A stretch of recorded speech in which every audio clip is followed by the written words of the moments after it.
عدم الالتفات إلى كثرة العجب وما عنده. قول ثابت بن أرقام لأبي هريرة رضي الله عنهما يوم مؤتة في هذا الأمر.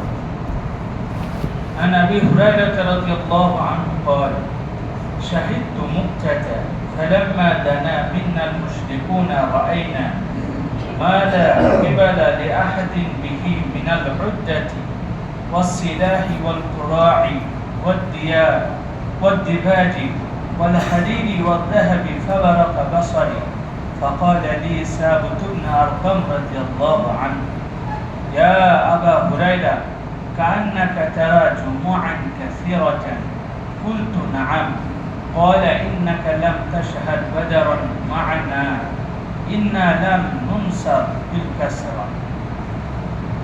عن عبد الله بن عمر رضي الله عنهما قال: كتب أبو بكر رضي الله عنه إلى عمر بن عاص: سلام عليك عما بعد، فقد جاءني كتابك تذكر ما جمعت الروم من الجموع، وإن الله لم ينصرنا مع النبي صلى الله عليه وسلم بكثرة عدد ولا بكثرة جنود، وقد كنا نغزو مع رسول الله صلى الله عليه وسلم وما معنا إلا فرسان، وإن نحن إلا نتعاقب العبر، وكنا يوم أحد مع رسول الله صلى الله عليه وسلم وما معنا إلا فرس واحد كان رسول الله صلى الله عليه وسلم يركبه، ولقد كان يظهرنا ويعيننا على من خالفنا. واعلم يا عمرو أن أطوع الناس الله أشدهم بغضا للمعاصي، فاتع الله وأمر أصحابك بطاعته. عن عبادة وخالد رضي الله عنهما قال رجل للخالد: ما أكثر الروم وأقل المسلمين؟ فقال خالد: ما أقل الروم وأكثر المسلمين، إنما تكسر الجنود بالنسل وتقل بالخذلان لا بعدة الرجال، والله لوددت أن الأشقر براو من توجه وأن معذف في العدد، وكان فرسه قدح في مسيره.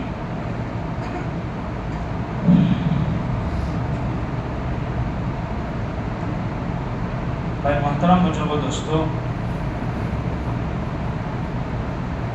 আল্লাহ তাআলার তাকতের মোকাবেলায় বাকি দুনিয়ার সমস্ত তাকত শক্তি সব বেকার। আল্লাহর শক্তির আগে আর কোনো শক্তিই নেই।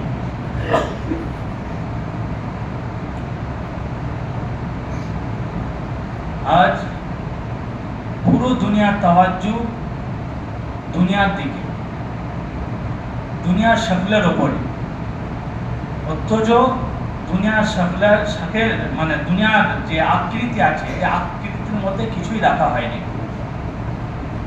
ওই জন্য কোনো মানুষ কিংবা কোনো জাতি যদি তাকতওয়াল হতে চায়, শক্তিশালী হতে চায়, তাহলে কি করতে হবে?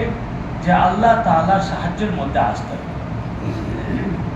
যার সাথে আল্লাহ তাআলার সাহায্য আছে, তো আল্লাহ তাআলার তাকত তার সাথে আছে। আর যার সাথে আল্লাহ তাআলার সাহায্য নেই, যে আল্লাহ তাআলার সাহায্য থেকে মাহরুম আছে, তো তার সাথে কিছুই নেই। চাহে দুনিয়ার সকল সব কিছু আছে, কিন্তু আল্লাহ তাআলার সাহায্য থেকে সে মাহরুম আছে, সে বঞ্চিত আছে, তো তার কাছে কিছুই নেই। আর দেখা যায় দুনিয়ার সকল তার কাছে কিছুই নেই, কিন্তু আল্লাহ তাআলার সাহায্য কে আছে? তার সাথে আছে, তো তার কাছে সব কিছু আছে। এজন্য সাহাবায়ে কিরাম রাদিয়াল্লাহু আনহুম আজমাইন ময়দানের মধ্যে থাকতেন, মেহনতে চোল মধ্যে যেতেন, তো আল্লাহ তাআলার সাহায্য তাদের সাথে থাকতো। আর কি হতো? দুনিয়ার সমস্ত আকৃতি তাদের সামনে কি হয়েছে? সব বেকার ফানি হয়ে সাইড হয়ে গেছে। ওটার মধ্যে এসছে। আর আবু হুরায়রা রাদিয়াল্লাহু তাআলা আনহু বর্ণনা করছেন যে আমি যখন মুতার যুদ্ধে গেলাম, তো মুশরিকদের নিকটে যখন আমি পৌঁছালাম, তো তাদের খুব বেশি সামান আর অস্ত্র, ঘোড়া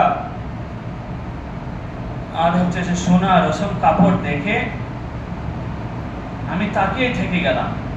এত বেশি সামান যে এর মোকাবেলা কে করবে। তো আমাকে এরকম ভাবে প্রভাবিত দেখে সাবিত ইবনে আরকাম রাদিয়াল্লাহু তাআলা আনহু তিনি বললেন, এ আবু হুরায়রা, আমি দেখছি তুমি খুব নাকি মনে হচ্ছে যে খুবই প্রভাবিত হয়ে আছো, যে খুব বেশি সামান আর লস্করের তাদাদকে দেখে তুমি খুব বেশি প্রভাবিত হয়ে আছো, তাই না? জি হ্যাঁ। বলছি মনে হয় যে তুমি আমাদের সাথে বদরের যুদ্ধে ছিলে না। আল্লাহ তাআলা আমাদেরকে যে বদরের যুদ্ধে বিজয়ী দিয়েছেন, খুব বেশি সামান আর লস্করের কারণে দেননি। আর আব্দুল্লাহ ইবনে উমর রাদিয়াল্লাহু আনহু বর্ণনা করছেন যে আবু বকর সিদ্দিক রাদিয়াল্লাহু আনহু আমর ইবনে আস রাদিয়াল্লাহু আনহুকে চিঠি লিখলেন। চিঠির মধ্যে লিখলেন, সালামুন আলাইকা আম্মা বা'দ। তারপর লিখেছেন যে তোমার চিঠি আমি পড়ে দেখেছি, আর চিঠির মধ্যে এই আলোচনাও করেছো যে রোম খুব বেশি লস্কর জমা করে নিয়েছে, অনেক সংখ্যায় বড় লস্কর তৈরি করে ফেলেছে। তারপর নাকি চিঠির মধ্যে লিখেছেন যে আল্লাহ তাআলা তিনার নবী সাল্লাল্লাহু আলাইহি সাল্লামের সাথে আমাদের সাহায্য খুব বেশি লস্কর আর সামান থাকার কারণে করেননি। বলছে আমরা হুজুর সাল্লাল্লাহু আলাইহি সাল্লামের সাথে চলতাম, আর আমাদের কাছে কিছুই থাকতো না, মাত্র দুটো ঘোড়া থাকতো, আর উটও হচ্ছে প্রয়োজনের থেকে খুবই কম। জঙ্গে উহুদের দিনে তো মাত্র একটা ঘোড়া ছিল, যার উপরে হুজুর সাল্লাল্লাহু আলাইহি সাল্লামকে বসে রেখেছিলাম, কিন্তু তারপরেও আল্লাহ তাআলা আমাদেরকে আমাদের মুখালিফের মোকাবেলায় আমাদের সাহায্য করেছে। তারপর বললেন, ওনাকে লিখেছেন যে আমার তুমি আল্লাহ তাআলার ওমর হচ্ছে আল্লাহ তাআলার কাছে সব থেকে প্রিয় সেই ব্যক্তি যে নিজের গুনাহ আর মাসির উপরে ভয় করে, নফরত করে, আর তার থেকে বেঁচে থাকে। এই জন্য তুমি কি করো, আল্লাহ তাআলার ইতাআত করো, আর তোমার সাথীদেরকে আল্লাহ তাআলার ইতাআতের ব্যাপারে হুকুম করো। আর উবাদা ইবনে খালিদ রাদিয়াল্লাহু আনহু বর্ণনা করছেন, আর উবাদা আর খালিদ রাদিয়াল্লাহু আনহুমা তিনারা বর্ণনা করছেন যে কোন এক ব্যক্তি খালিদ বিন ওয়ালিদ রাদিয়াল্লাহু তাআলা আনহুকে এসে বললেন যে রোম কতই না বেশি আর মুসলমান খুবই কম।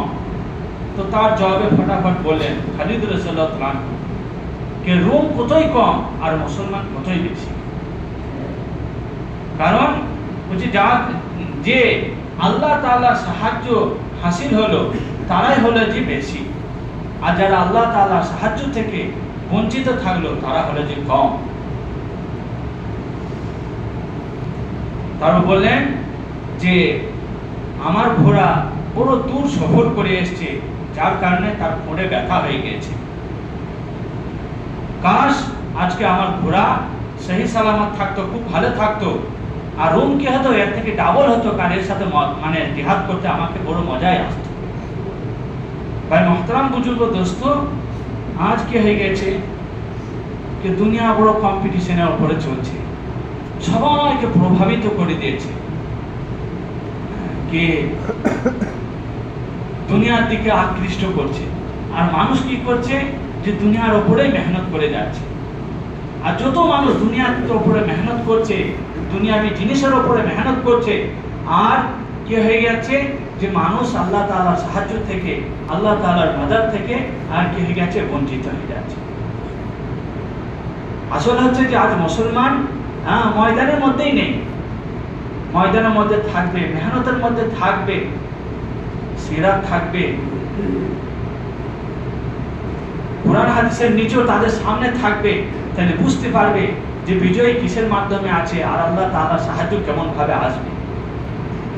ওই জন্য ভাই মাহতারাম বুজুর্গ দোস্ত, যে ময়দানের মধ্যে আসতে হবে, মেহনতের সাথে চলতে হবে, আর আল্লাহর সাহায্য নিয়ে কি করতে হবে, আমাদেরকে চলতে হবে।